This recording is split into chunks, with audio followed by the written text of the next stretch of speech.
നോക്കടാ ഇവിടെ ചങ്ങായി പാളിയൊക്കെ ആ ജനലിൻ്റെ ഇവിടെ അല്ലേ കള്ളന്മാരെന്തിൻ്റെ കരം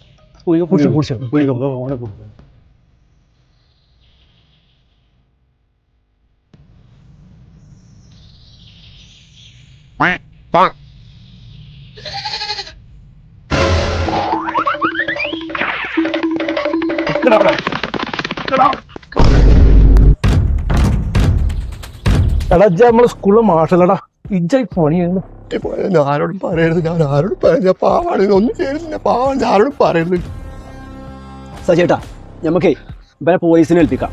ഇവരൊക്കെ കുട്ടികളെ പഠിപ്പിക്കുന്ന മാഷേ, ഇവരൊക്കെ ഈ കോലത്തിലാണ് ഇവരൊക്കെ സ്വഭാവം. വിളിക്കാം, നമുക്ക് പോലീസിനെ വിളിക്കും. എന്നെ പോലീസിനെ ഏൽപ്പിക്കരുത്, ഞാനൊരു പാവാണ്, ഇനി രക്ഷിക്കണം, ഞാനൊരു പാവാണ്, ഇനി എങ്ങനെയൊന്നും ഉണ്ടാവില്ല, അറിയാൻ പറ്റിപ്പോയതാണ്, ഞാനൊരു പാവാണ്. കേസിന് ഒഴിവാക്കണം, എന്നെ പോലീസിനെ ഏൽപ്പിക്കരുത്. കേസിനെ പോലീസിനെ ഏൽപ്പിച്ച് ഞാൻ ആത്മഹത്യ ചെയ്യും. സജേട്ടാ ചെങ്ങായി പറയണോക്കി എന്ത് ചെയ്യാ? ആത്മഹത്യ എന്നാ പറയണല്ലേ? ലാസ്റ്റ് നമ്മൾ തോന്നുന്നില്ല വീട്ടാരെ. ഒരു കാര്യം ചെയ്യാം, ഞമ്മക്ക് ഉള്ളവർ കൊടുത്തിട്ട് നമ്മക്കാണ് പോവാ, ഇന്ത്യയിലേക്കോട്ടെ. മേലാഞ്ഞേ ജയ് പഴി കേട്ടിടും ഒന്ന് തോന്നോക്കണോ?